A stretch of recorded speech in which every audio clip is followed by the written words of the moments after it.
no, I didn't see you there.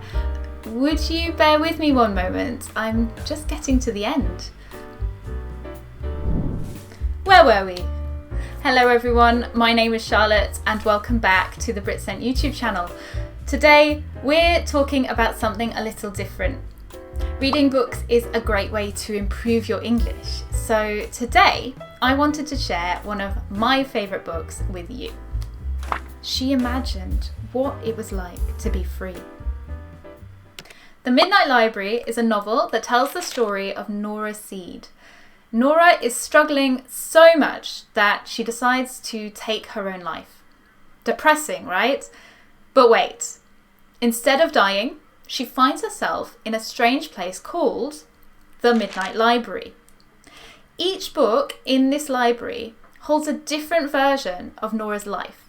And as the book goes on, she gets to experience all of the lives that she never lived. And that is all I'm going to tell you. So, why should you read this book?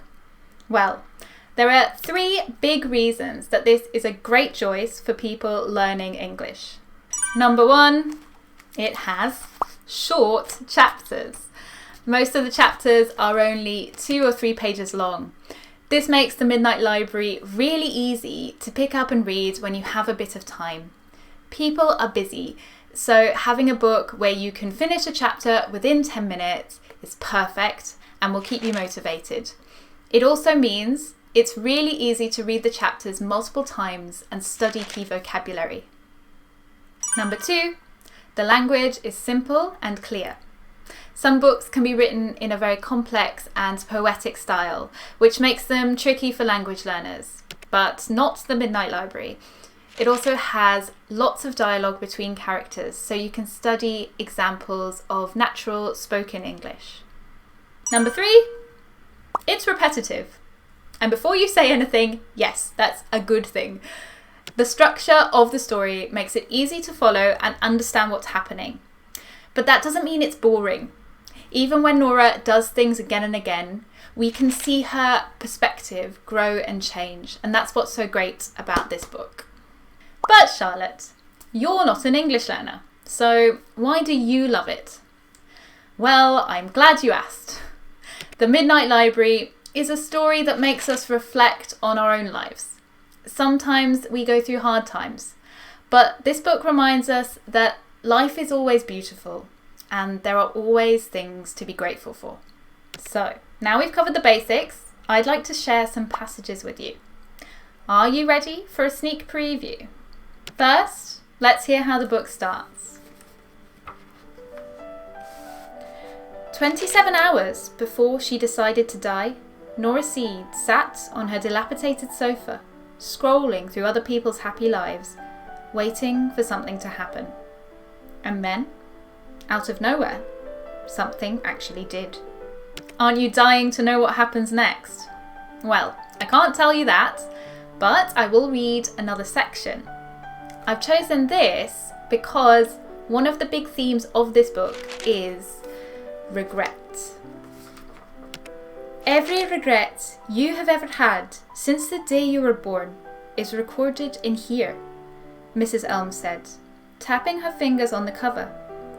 I now give you permission to open it. As the book was so heavy, Nora sat down cross-legged on the stone floor to do so. She began to skim through it.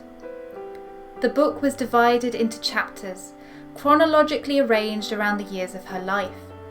0, 1, 2, 3, all the way up to 35. The chapters got much longer as the book progressed, year by year. But the regrets she accumulated weren't specifically related to that year in question. Regrets ignore chronology. They float around.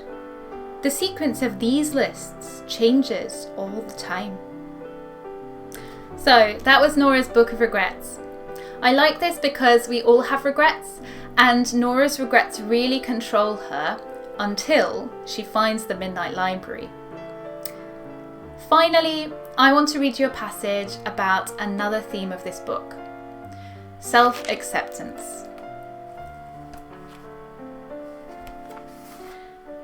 Nora had always had a problem accepting herself. From as far back as she could remember, she'd had the sense that she wasn't enough. Her parents, who both had their own insecurities, had encouraged that idea.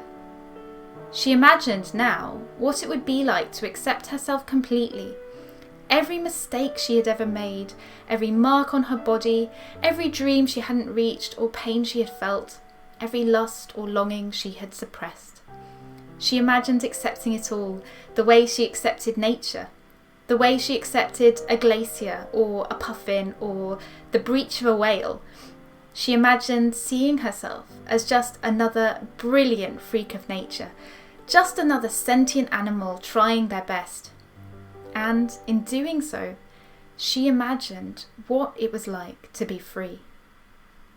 I hope this convinced you that even though the book might sound sad, its message is very optimistic and uplifting. So that's everything from me. If you want some help getting into reading, then make sure to follow our Instagram. Britsent hosts a variety of community challenges, including a monthly reading club.